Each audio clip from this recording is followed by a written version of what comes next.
The C-SPAN networks bring you long-form public affairs programming from the nation's capital and are a public service of your television provider. C-SPAN, created by cable. This week on Q&A, physician and surgeon Dr. Hassan Tetteh discusses his medical career, his service in Afghanistan, and his new book titled Gifts of the Heart.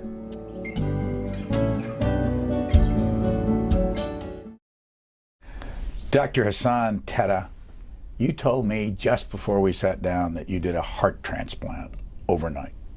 Explain that. Well, the transplant is a big team effort. So I was certainly not the one responsible, but I was part of the team. In this case, I was a procuring team. So myself and some of our team members flew out of state to retrieve and harvest the heart and bring it back to a patient in need. Yeah. So it was a long night. How far did you have to go? Midwest. You live here in town? Yes, sir. And what was the condition of the person that you got the heart from? Obviously dead, but... Yeah, you know, unfortunately, it's always a tragic story. Typically, young person, because those are the most ideal candidates for organ transplants, in particular heart. Motor vehicle accident in this case, but that's typically what it is. Some common denominator among all of the donors is that they have brain death. Ultimately, that's what they succumb to, and that's when they become candidates for organ donation. So in this case, it was a motor vehicle accident, sadly, and traumatic brain injury, and then the demise was brain death, and then becoming a candidate for donation.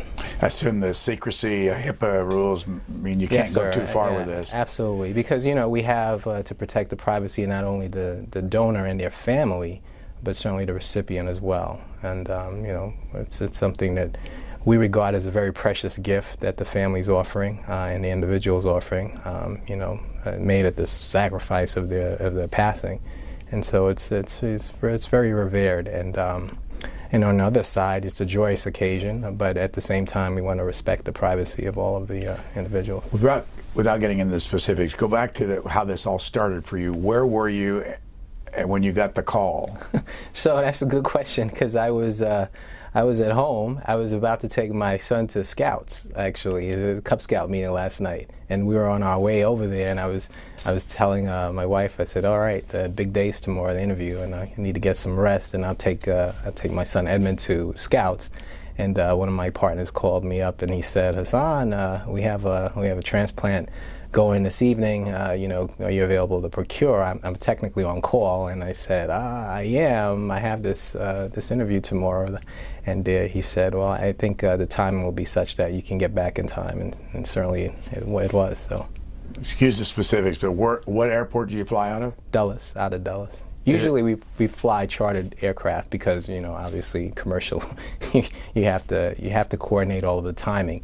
The issue with hearts and lungs is that they have a sort of a short shelf life, if you will. We have about 4 hours, 6 hours at the max to transplant the organ once we retrieve it from the donor. So what time did you take off out of Dulles Airport here? Roughly about 10-ish, 10 p.m. Private jet? Yep. Yes, sir. So what time did you get the heart? Went to the OR around 11-ish, 11:30. Started about a little after midnight. We were wrapped up at about 3 a.m. I'm confused. When did you leave to go get the heart? Oh yeah, I left at about we took off at about 10 p.m. What time did you get back here? Just about 4 or 5 a.m. 4:30, I think. And then when was the operation? And then when we bring the organ back, the other team puts it into the recipient. What hospital here? Well, I can tell you that it's with my colleagues at Nova Fairfax. Fairfax Hospital in the suburbs. And how many people were with you to go get the heart? Just 2. What do you do when you get there? Good question. We get a lot of information from what we call our donor network. It's actually an automated system now, so it's very nice. In the past, a lot of this was done with phone calls and facsimile and trying to coordinate things. But once we have a match, and that's all based on sort of the criteria that UNOS establishes. UNOS is the United Network for Organ Sharing. They established all of these criteria. And we have a recipient on a list, and they have the donor, and as a match based on the blood type and severity of illness. When we get there, we verify all of the things, primarily 3 things: the blood type, to make sure that it's going to be compatible with the recipient that we have on the other side. We want to make sure that we also have proper consent. And every state has a different kind of rule regarding that. And then we also want to make sure that we document and verify that there is in fact brain death. And then when you get there, who removes the heart from the chest? Our team does, yeah. So myself and my assistants. Was it in a hospital? Yes, sir. And what do you do with the heart? We pack it on ice. We preserve it with the fluid that arrests the heart. And what that does is it slows down the metabolism and the ischemia. The ischemia is the lack of blood and oxygen and nutrients that go to the muscle. And you want to make sure you preserve the heart as best as possible. And so what we do is we infuse a perfusate that arrests the heart, makes it quiescent, slows the metabolism down, and most importantly, we cool it. And when we do that, the metabolic rate, slows down. Once you remove an organ from the body, it starts to die. And so until you place it into a new recipient and revive the blood and start to circulate the nutrients and the oxygen again, the organ, is dying. So the clock starts to tick, and that's why we don't have a lot of time. And as I mentioned, unlike organs like the liver and perhaps the pancreas and certainly the kidney, to have a little bit of a longer tolerance for ischemia, the heart and lungs are not so resilient. So when you get it back to Washington in the middle of the night, do you have a police escort to the hospital? Usually an ambulance. Yeah. Mm-hmm. And then once what happened? What did you do once you got to the hospital? We bring it into the operating room, and the team that's there, they have been working as well. It's actually a very well coordinated plan. They actually have to begin the surgery while we're working on the other side oftentimes. Depending on if it's local or if it's out in distance, we time and we plan so that ideally, and in this case, that was one of the situations, you want to have the heart being removed as a new heart is in the hospital and is at the operating room. So you can just put it right in and then decrease the amount of ischemia time as much as possible. Personal question. On the other end of this, when you picked up the heart, was the family there? Not in the operating room, no. But did you meet them, or? No, typically we don't.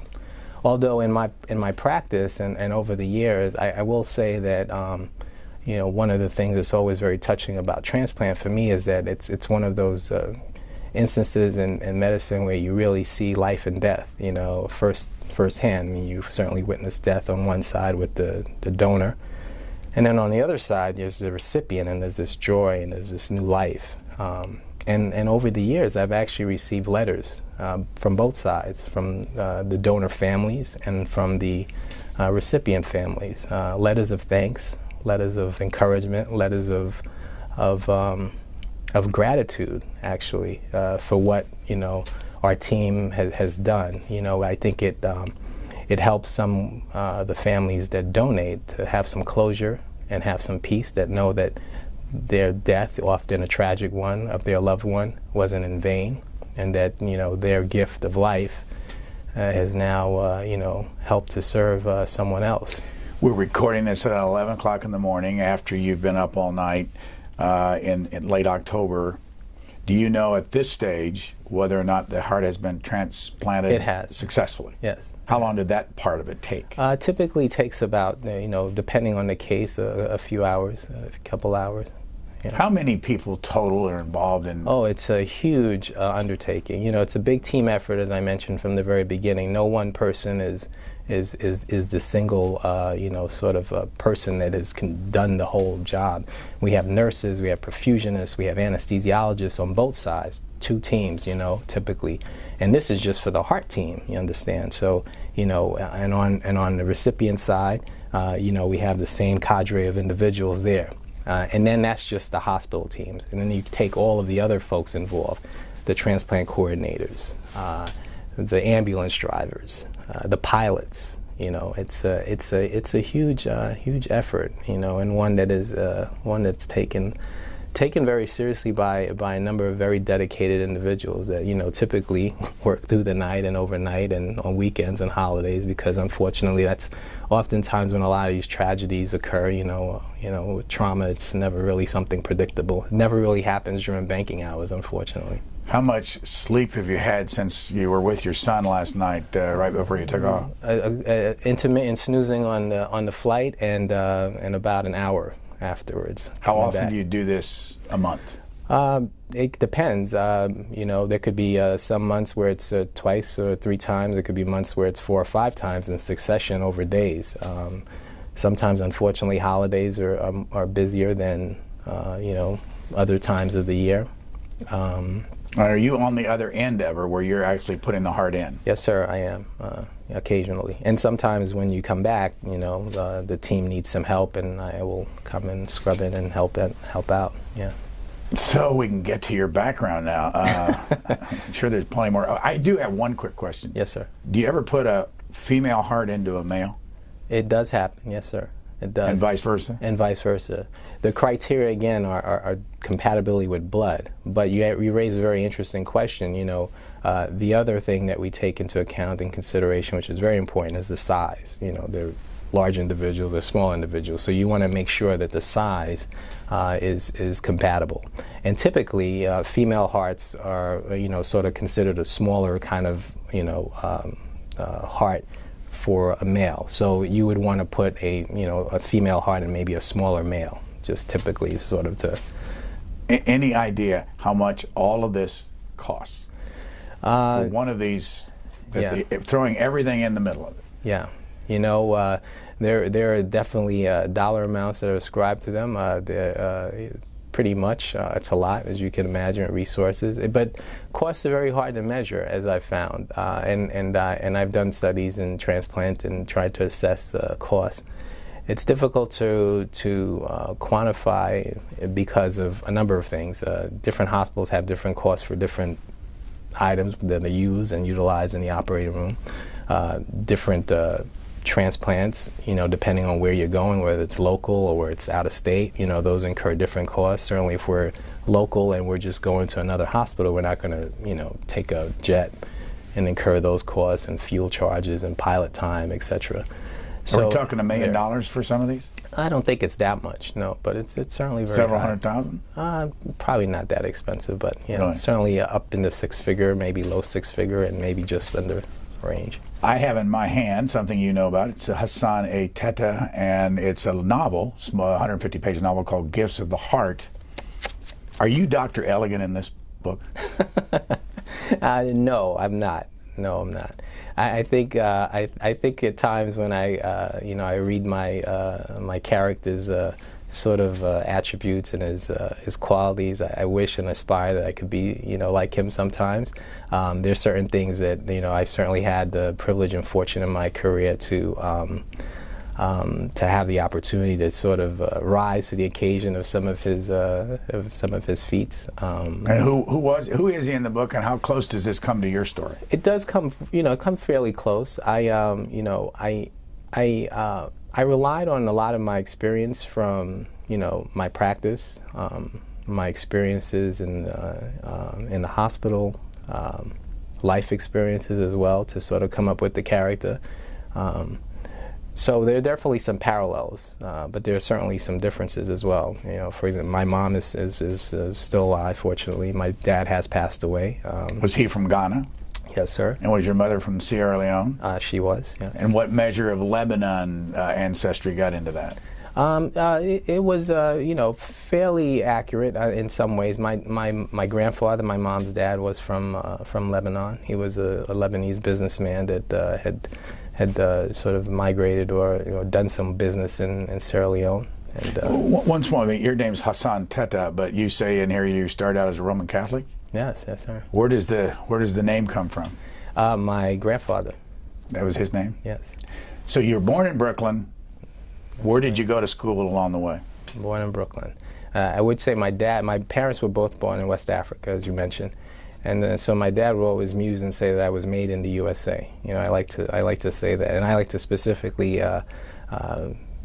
pledge allegiance to my Brooklyn roots, because I think Brooklyn is a very interesting place to grow up in, and one that builds a lot of character and makes a lot of characters. But I actually went to Catholic school for most of elementary. I transferred in middle school to a public middle school system. Went to Brooklyn Technical High School in the Fort Greene area of Brooklyn. It was an amazing experience. Great high school. I recently went back actually for career day. We have a huge alumni network, graduate over 1,000 individuals every year. Great friends from that experience in high school. Still to this day, keep in touch. Then I went to a small arts and science college, and the background behind that is interesting because I, like many of my Brooklyn Tech, students, thought we were fairly bright, and in my case, I thought that I would, sort of do well in one of the big schools, the Ivy schools, so to speak, and I went to my college counselor, and I wasn't the valedictorian, and certainly wasn't a salutatorian. I was an okay student. Probably should have applied myself a little bit more. Anyway, I went to him with these grand ideas of wanting to apply to all the Ivy schools, and he suggested that maybe I should lower my expectations a little bit and apply to some other schools. And I applied to some other schools out of state because, like most kids in my sort of era, at least back then, we wanted to get far away from our parents. So I applied to Florida and Virginia and Alabama. And I got accepted, surprisingly, to all my schools, and I always thought to myself, man, I should have just applied a little higher. I probably would have got in. Well, graduate from high school, and turns out that I don't have the money to go. They send a financial aid package, and the school I was supposed to go to actually was Morehouse. I got accepted to Morehouse. Many of my friends were going to go. It was going to be very exciting, as I thought, and I was so happy to go. And when the financial aid package came, it wasn't much of a package. And even with loans and subsidies and everything else, my mom simply said, I can't afford to send you. In fact, if I have you go to this school, I don't think I can even pay for the plane ticket, for you to go to Atlanta. It was that bad. So I found myself without a university, and a mother who told me, you can't stay here. you need to go to school. And I had not applied to any of the city schools in New York, although they were all good. And I didn't apply to any of the SUNY schools either, because again, I had University of New York. The State University of New York, correct. And I went back to my high school. They couldn't do much for me other than direct me to the State University of New York office in Manhattan. I went there, and with my transcript in hand, sat there with a woman who I'll never forget, who made a phone call to almost every single one of the SUNY schools. In late July, school was about to start in just a couple of weeks. And she, sort of pitched my application to a number of the schools, the big university school systems in SUNY, like the Binghamtons and the, Albany and so forth. And none of them had room. They just simply were filled to capacity. The two schools that did have a place for me were SUNY Purchase, State University of New York at Purchase, and the other one was State University of New York College at Plattsburgh. And I looked on a map, and the map showed that Plattsburgh was up by the Canadian border. And it looked far away enough from home that I said, I'll choose that one because Purchase looks too close. Where did you get your medical degree? SUNY Downstate. Downstate. Yeah. And when did you join the United States Navy? After medical school. What year? After medical school, 1998. Are you still in the Navy? Yes. Are you Navy full-time? Yes. How do you do Navy full-time and private hospital Fairfax? We call it a memorandum of understanding between the Fairfax Hospital and our Navy hospital. Since coming to this area, I've been working with the Nova Group primarily because of my transplant training and wanting to keep those skills sort of fresh and current. And And also, again, based on this agreement that we have, to be able to cooperatively work with each other. They help us with our cases at our institution and vice versa in my case. So when you're in the Navy working, you're located where? Walter Reed? Or Right, correct. Bethesda Naval? Right, correct. Take us to the time you were in Afghanistan. Yes, sir. When was that? That was in the summer of 2011. 2011. How long were you there? I was there for approximately 6 months. What was your purpose for being there? I was deployed to support the 2nd Marine Expeditionary Forces. And in my case, I was there to provide medical support, specifically surgical support. Typically when physicians and surgeons deploy, we go primarily as physicians, if we're physicians, so we're just docs and general docs, and we're always that as surgeons, of course. And then when you go as surgeons, despite your specialty, whether it be plastics or cardiac, your main role is to serve as a combat trauma surgeon. So where were you located during those 6 months? And the south west portion of Afghanistan. Helmand Province. Helmand Province. What were the circumstances? What part of the, were you in a city or you were out in the country? No, we were out in the desert valley, very austere Roll 2 base, small base outpost. What's Roll 2 mean? Roll 2 in sort of the hospital sense means that it's sort of echelons of care. Again, we're supporting the Marines, so we're there to help them, when they get injured, to take care of them. And there are about 5 echelons of care. Roll 1 is right at the time of injury. Usually it's a corpsman putting a bandage on the wound or tourniquet. That's out in the field, real time. Gunshot wound happens, we call that Roll 1 care. Roll 2 is typically a tent or an outpost somewhere away from the activity, although sometimes the activity could occur right there as well. And that's where I was, in that tent. And what we do there is we stabilize the patient, try to get them to a point where we can arrest the bleeding or at least temporarily stop the bleeding, and then get them to a Roll 3. And a Roll 3 is still usually within the country, and it's a larger facility, Bastion in our case, Bastion Hospital, that we cooperate with the Brits to run. Kandahar, these hospitals that are quite visible, and then Landstuhl, which would be in Germany, would be a Roll 4. So in each one of these successive stages of care, the injured member is getting more and more, sort of acuity of care. And then finally a Roll 5, which would be one of the big hospitals back stateside. Like Bethesda? Like Bethesda, San Diego, BAMC. Had you seen combat before this 6 months that you were there? In some sense, yes. I spent 2 years on an aircraft carrier earlier in the 2000 decade, 2003 to 2005 specifically. That USS Carl Vinson. USS Carl Vinson. That was my first deployment, if you will, after some years in the Navy. And my last 6 months on the ship, we were deployed to the Persian Gulf, and we supported our Operation Iraqi Freedom during that time. So combat, but different kind of combat. On an aircraft carrier, we're launching and recovering the aircraft that are flying to support the mission. So 2002 in Afghanistan, you're out in the field in a field hospital. How many people are medical in that area? In our case, we deployed with almost 200 medical people altogether to support our contingent, and we were distributed to different areas within the region. In my specific area, we had about 30 medical folks with us. Is the story in this novel pretty close to what happened in Afghanistan?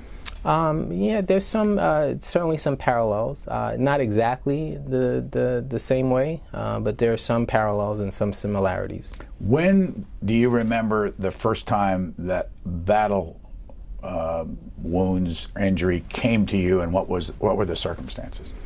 The most vivid was our first day, arriving at our final location, our Roll 2. The transport there took some time between combination commercial aircraft, military aircraft, going to be staged at the big base at Leatherneck, and then ultimately going to our respective FOBs. So the day we arrived at our FOB, FOB's a forward operating base. Forward operating base, yeah. The day we arrived with the new surgical team to take over, and our colleagues that are going to be sort of that we're relieving there, we saw our first real casualty that I remember vividly. What was it? Who was it? It was not by name, but sure. It was a young Marine who had been injured by an IED, an improvised explosive device, and the young man. I should just take one quick step back and say, I wasn't kidding when I said Brooklyn was a formative place to grow up in, was also a formative place to train in medicine, particularly for trauma. I thought that I had seen every trauma possible.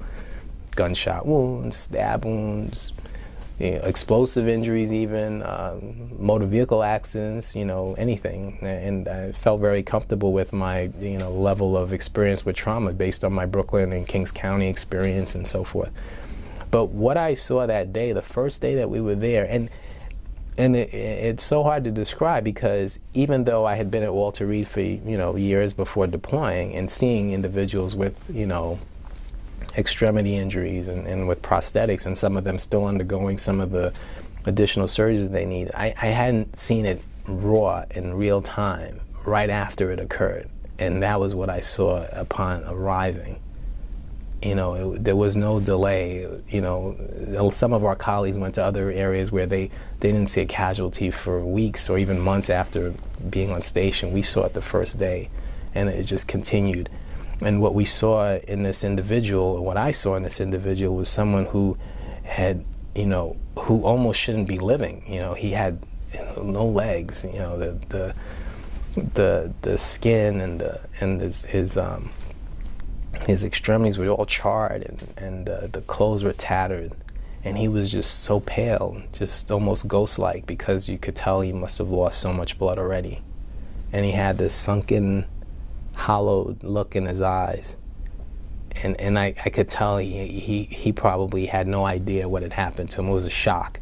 We talk about shock from the biological sense of not getting enough blood, not perfusing your cells, but this was shock, emotional shock. And what not only shock for him, was shock for all of us. Many of us, like myself, this was our first sort of experience, our graphic face-to-face with what war was like for us in the medical side. We weren't out in the wire and engaging with enemy, but we were experiencing the dangers all around us, but at the same time we're taking care of individuals that were in that conflict. You refer in the novel to the fact that even the medical people, when they see something like this, want to throw up. Absolutely. Does it ever happen? Yes, it did. And what do you remember? Obviously, you write about these kind of things. What do you remember from that Marine that was brought in? Missing legs and a missing arm? He had some fingers that were missing, clothes all tattered, dirt all over, because you can just imagine he must have stepped on this thing and boom. Is he awake?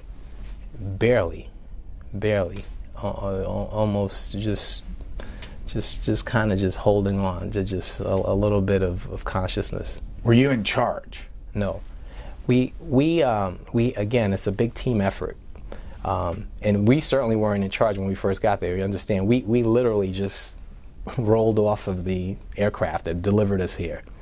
And as soon as we land, the team is awaiting a casualty, to take this casualty in. And we're just shell-shocked, literally. And we're standing by, and we're like fish out of water, because many of us had never experienced it before. And even the people that had experienced it before in terms of deploying to other campaigns, this was different, for them.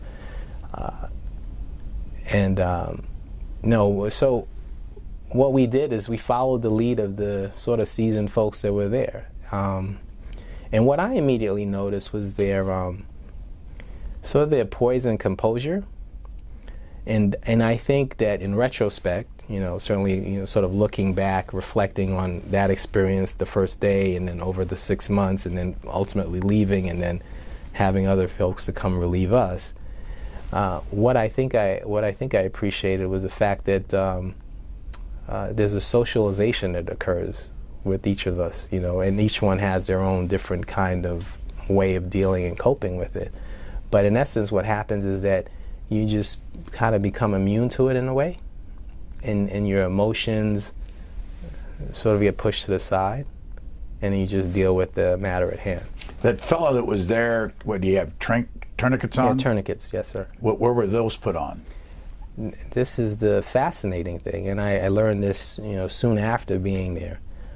Because if you looked at the injury, you would just think to yourself, how could one possibly get something around what was left of the leg and the thigh, and with the destruction around the extremity to stop the bleeding? It would be almost impossible, I would think, to do it in time to save the life, if you will, because the person would just exsanguinate out before you had that opportunity to do that. But our brave Marines, I learned and discovered, would go out on their patrol and on their missions with the tourniquets already on. Not tightened, not fastened, but already in place. It wasn't a matter of if, it was a matter of when. And that one maneuver, actually putting it on before going out, I would say is probably responsible for saving a lot of the lives. Because when it does happen, that injury does occur, that explosion does injure the extremity.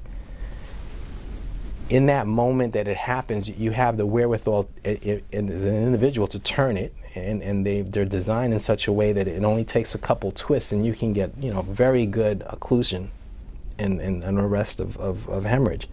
Or your buddy that's near you, or someone that comes to your aid, could quickly just do this rather than fumble and try with the injury to try and take something out of your bag and then try and get it around and tie. You wouldn't have enough time to do it. But the fact that they were already in place beforehand, that gave you that sort of that window to stop the bleeding to the point where you could stop it enough so that you can get to some row 2 echelon of care and then sort of progress through. Did that Marine survive? He did. Is he still alive today?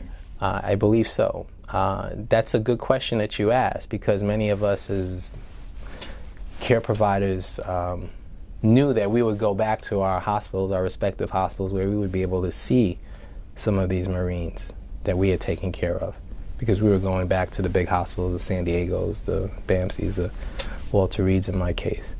But I have to say that there was a part of me that almost didn't want to know or know what happened to them.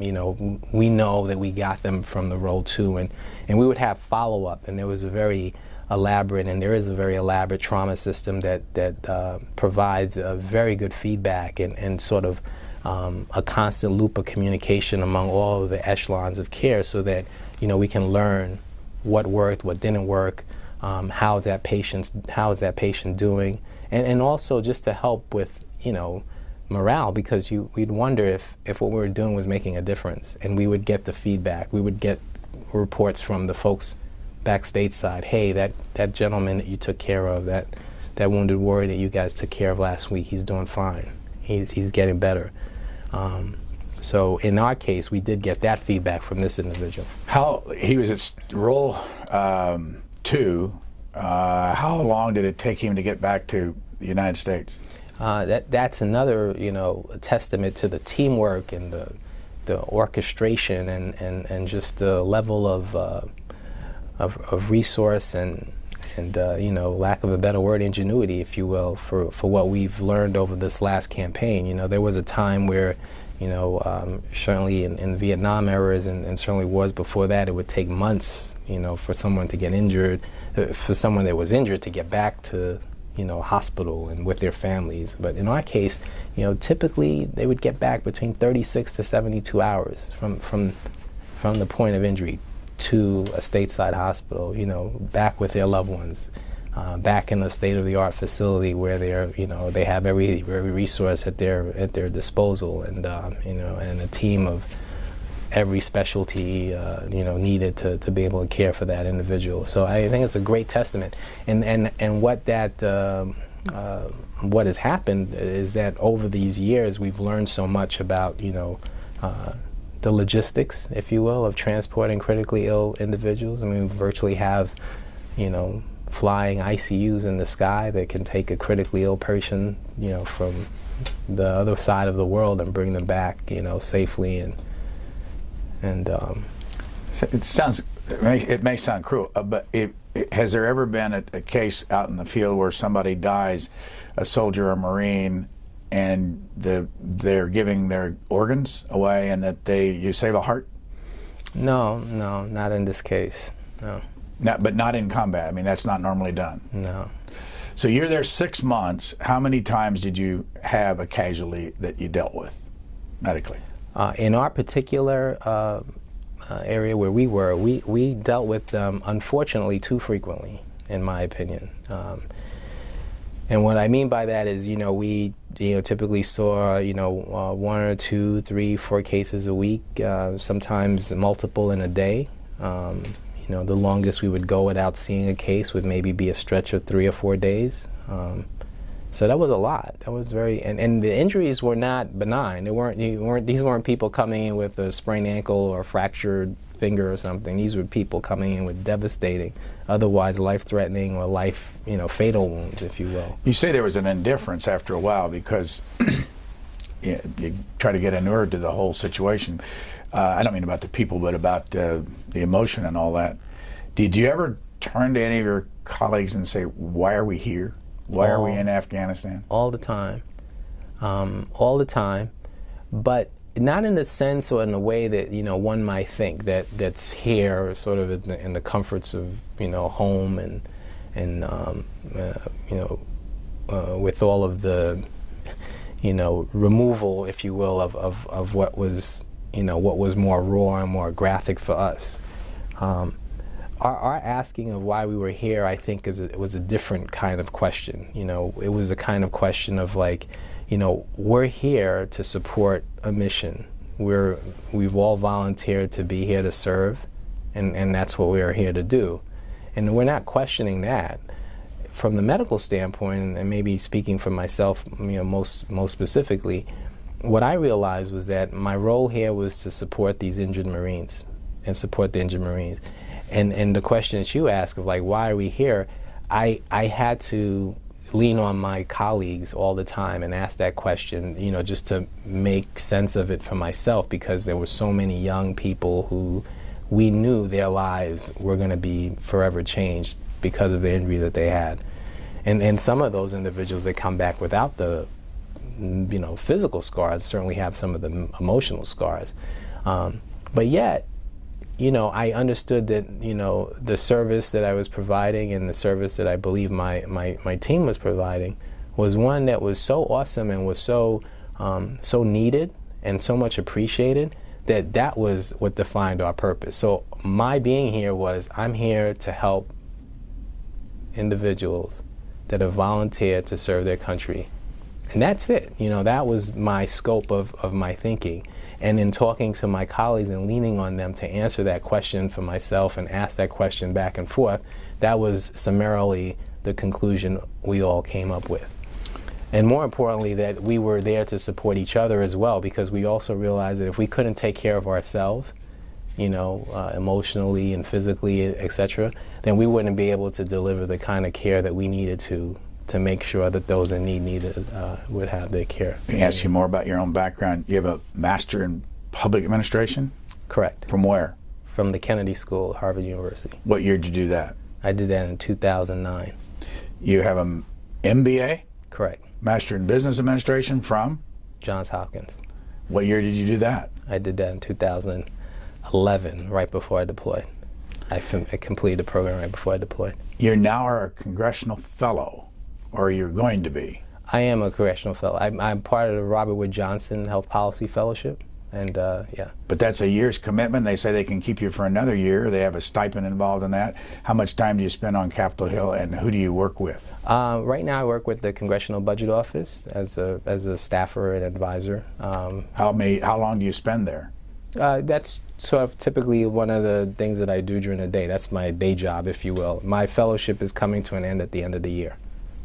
Chance that you might stay on longer? Unlikely. I'm going to take all what I've learned and go serve the Navy. And you know. One thing that you might have passed on in policy that they're using? Provided a clinical perspective. You most appropriately segued into what my sort of identity is, and that is a physician. And I had an opportunity through helping an individual who had a daughter who was interested in medicine, provide an opportunity for him to come see open heart surgery. And that led to some other opportunities for others to come see it as well, and a program that we have at ANOVA that is specifically designed to give people that perspective. I got to ask you about time. I mean, here you published this book yourself. Right, correct. And the editor and the folks that I was introduced to were willing to publish it, through their venue and through their company. But you know this more so than I do, and sort of put my MBA hat on, if you will. The publishing industry has changed. It's totally different than it was years and years ago. And he was very frank with me, the editor and the publishing company's owner. He said, I can't put any marketing dollars at all into your work because you're a relatively unknown author. So you're going to still market everything. You're on your own. And I'm going to own all your rights to your book. And he said, if you are willing to put up the cost of the production, then you will have it on your own, and you still have to put in all the marketing. My point, though, was you're how many years in the United States Navy? If you count since 1998 to about 15. And how long are you going to stay? I plan to make a career of it. And how much time do you spend at Fairfax ANOVA Hospital? Intermittently, a couple hours a week, and then certainly sometimes overnights with these. So you don't go there every day? No. And how much time do you spend at the Walter Reed or Bethesda? Minimal time at this point. Most of my time has been focused during this fellowship year on the Hill. And you have a website, and you tweet, and you speak, and all that. When do you have time to do that, and when do you have time to write? So writing, for me, the mechanical process of doing the book really occurred for me over about a 6 or 7 month period, and mostly in the middle of the night, between 2 and 4.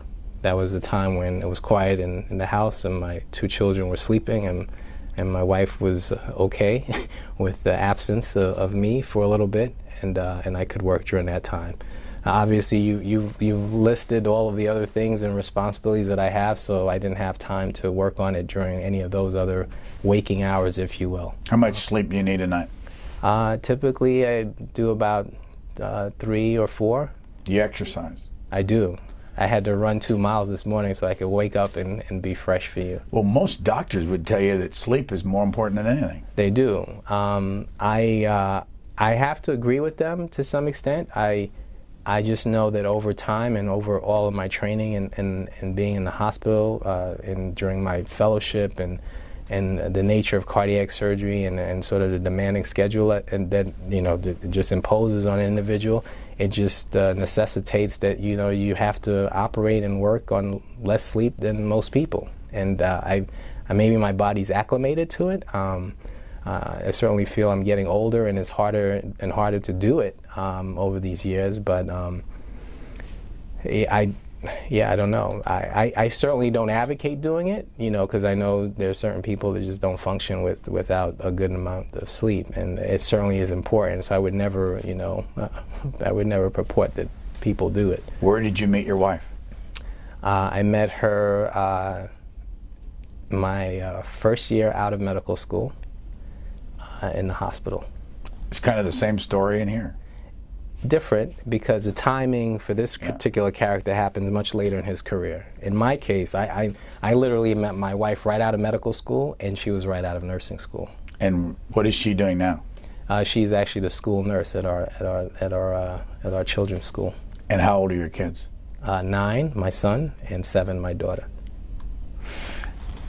This is a really open question, but how have you done all this? Because I have a very supporting wife, a very supporting family. And I think that I have always felt that, you know, my parents sacrificed so much to sort of help me be successful, that if there's any moment of idleness in my life, then I'm sacrificing their gift. And I'm sacrificing an opportunity. And I think that's what's driven me, and that's what I think continues to drive me.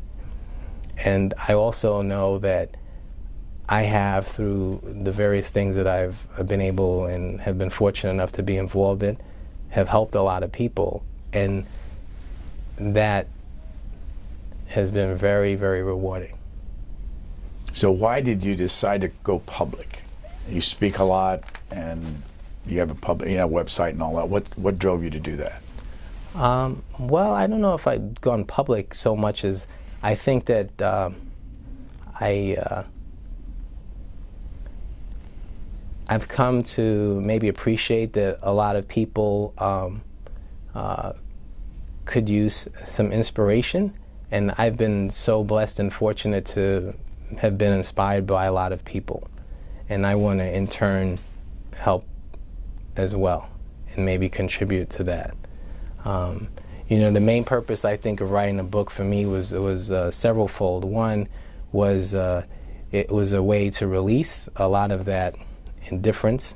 I came back from Afghanistan very changed in terms of my feelings about what I had experienced, and the trauma of taking care of trauma. That was a really difficult time, and it wasn't until I was leaving that I really kind of, I think, had the emotional release that I probably should have had all along, or maybe that I should have had from the first day, but I just couldn't, because I realized that if I had done that, then I wouldn't be able to perform, I wouldn't be able to help, I wouldn't be able to contribute and do what I needed to do to help those individuals that relied on me.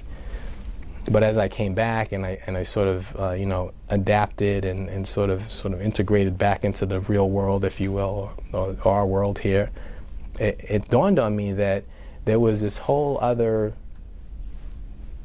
experience that many people were having and continue to have when they come stateside that no one knows about.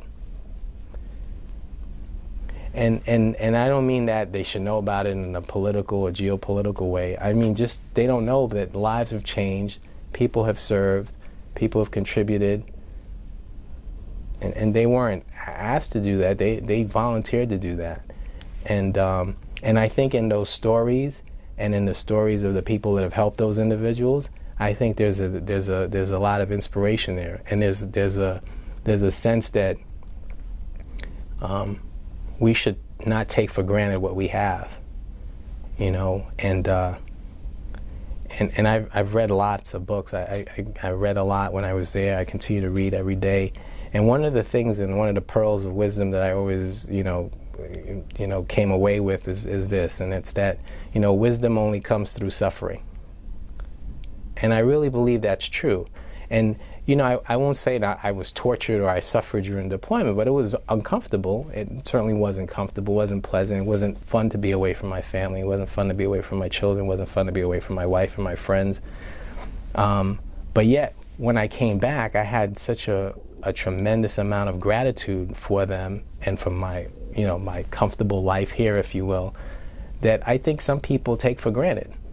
And I thought that in some small measure, writing about some of these experiences will maybe impart a sense of humility and some gratitude to individuals that read it, inspire them, and also maybe have them look introspectively and say, well, what am I doing with my life here, and how can I help some individuals that may need some help in any way that I can, but use my talents and use my background to be able to do that.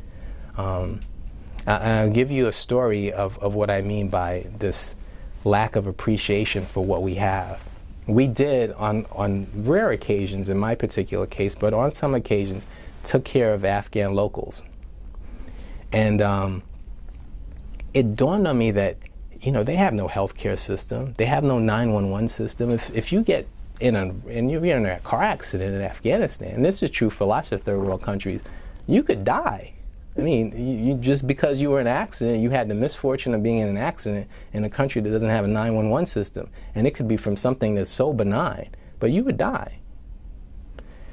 But we were taking care of these individuals, and it dawned on me that just because you had the luck or you know, a misfortune, or you were unlucky enough to be born in a certain place in this world, you could have a totally different life than you would if you were born just by circumstance and by chance and by luck in this country. That does have a lot. It has its issues, but it has a lot. And I don't know if people understand or appreciate that. And it's unless you travel and you see other things and you get a different perspective, do you really appreciate that? And so a very illustrative point of this came back to me when I came back home, and now understand that I've come back sort of jaded, and I've had this tremendous experience, and I've had this sort of uncomfortable time, and I've seen so many people just totally change. And when I got back, it was just maybe within my first couple weeks, I got on an elevator and I was going somewhere with I can't remember where my destination was, but two individuals got on the elevator with me, two young ladies, and one of them was so distraught. She just kept saying, "I can't believe this happened. You know, my day is just awful." And I felt, you know, I felt like this.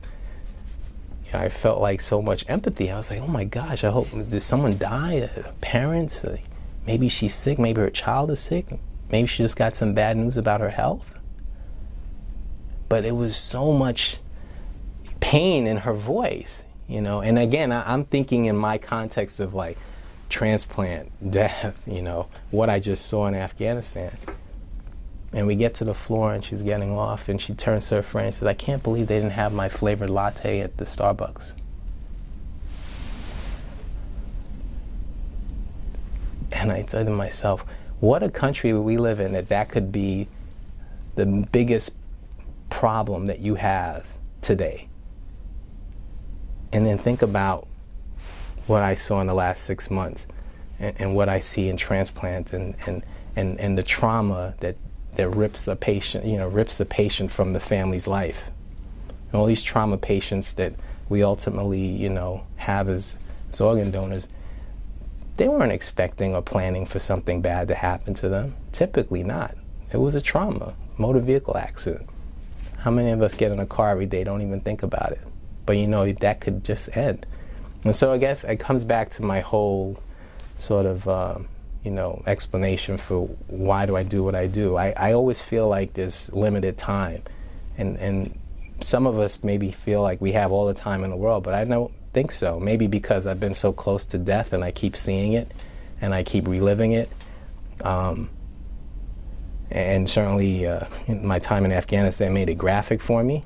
You know, it wasn't sanitized like it is with the operating rooms and you know, our different transplant teams and things like that. It was more raw and it was more visceral, but yet the common understanding that I come away with is that, you know, we don't have a lot of time here. No one knows how much we have, and it sounds cliche-ish, and it sounds like, oh, I've heard that before, but I feel like I've lived it, and I continue to live it all the time. In the book, you describe with the main character, Dr. Elegant, that he actually put his hands around the heart and massaged the heart with the chest cavity open. How many times have you done something like that? Every time we do a case that's a heart case. Explain how that works. Well, it depends why you're doing it, but almost any heart surgery, you have to manipulate the heart as a surgeon, whether you're putting a valve in, you're doing a cabbage, coronary artery bypass grafting. Certainly if we're transplanting the heart, we have to remove it from the patient, and we put it back in and we implant it.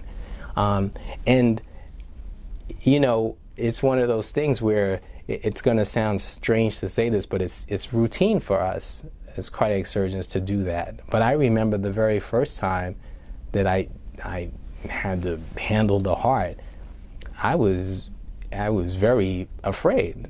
With extreme trepidation was how I was manipulating it, you know, and I was scared to touch it because I felt like, you know, this was it. This was the engine of life. I'm very biased, by the way, because I'm, you know, because of what I do. But I mean, I felt like this was the engine of life. You can't touch it. You can't manipulate it. You can't, you know, this is too sacred. And then, you know, just because of the symbolism, the heart has so much attached to it for so many people. You know, we talk about, you know, that person has heart. You know, they have the heart of a lion. You know, the heart. You know, where's the location of your soul? It's in the heart. So there's so much that's just in the heart. You know, in terms of like its connection to so much that you just can't separate it. So what I was trying to convey in the book was some of that, you know, awesome experience that from time to time I still, you know, I step back and I think about it. Like just last night, you know, we took a heart from an individual and we brought it back. And now someone else has a new lease on life. And that's amazing. How often does that not work? Rarely. I mean, usually it does, and that's why we do all of this sort of planning and to ensure that that's going to be the case and that things will go well. But it does happen on occasion, but rarely, fairly rarely. When you go back to the Afghanistan experience, the impression is left from the book that it's not the most sanitary situation out in the field. Not at all. Not at all. And that's another dimension of it, is that, you know, most of us in our training, you know, certainly me, you know, like, oh, everything has to be sterile, this is high risk of infection, but we're in the desert and there's dust everywhere. I mean, you inhale it, it goes everywhere. You blow and you could see dust, you know. So, you know, certainly there's this, you know, sort of conventional wisdom, but you just take that and kind of throw it away, because in this, you know, this particular circumstance, you just have to work with what you have, you know, and, you know, you work with what you have, and you try and be as resourceful as possible. But yeah, there's certainly a high rate of infection, just given the nature of what's going on. But that's not uncommon in any one of our war campaigns. I mean, that's just sort of comes with the territory. How did you cope with that first experience in Afghanistan, where you had a man on the gurney with two missing legs and a missing hand, part of his hand? When it was all said and done, how do you deal with that when you walk out of that tent? Yeah, well, that's a good question, because, you know, there was this initial shock. Like I said, it was like shock and awe. I saw it, that look that he had on his face, and I could close my eyes and I could see him on the stretcher right now. I could see him putting his hand up. I could see his eyes.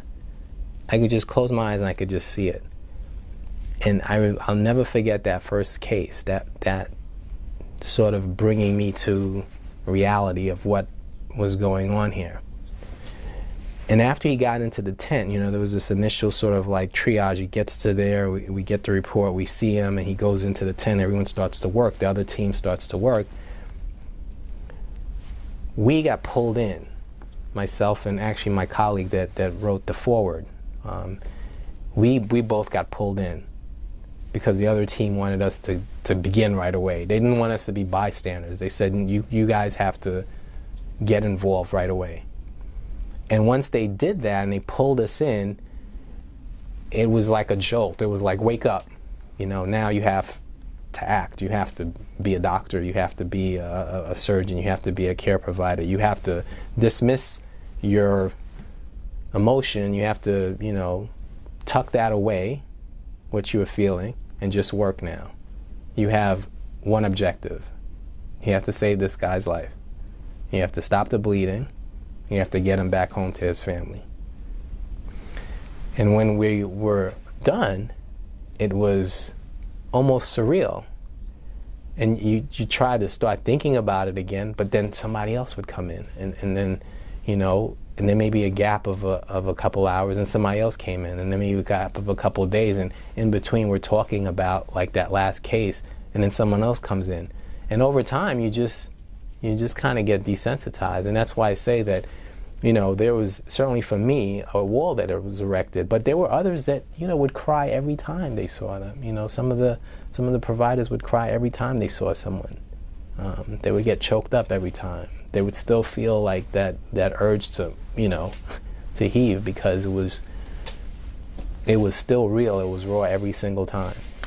We unfortunately are out of time, and before we do though, if somebody wants to read your blogs and all, where do they find it? So Dr. Tetteh, DoctorTetteh. The book is available at Politics and Prose, Catholic Information Center, and Amazon. Online Amazon. Yes, and it's called Gifts of the Heart. Thank you very much for joining us. Thank you.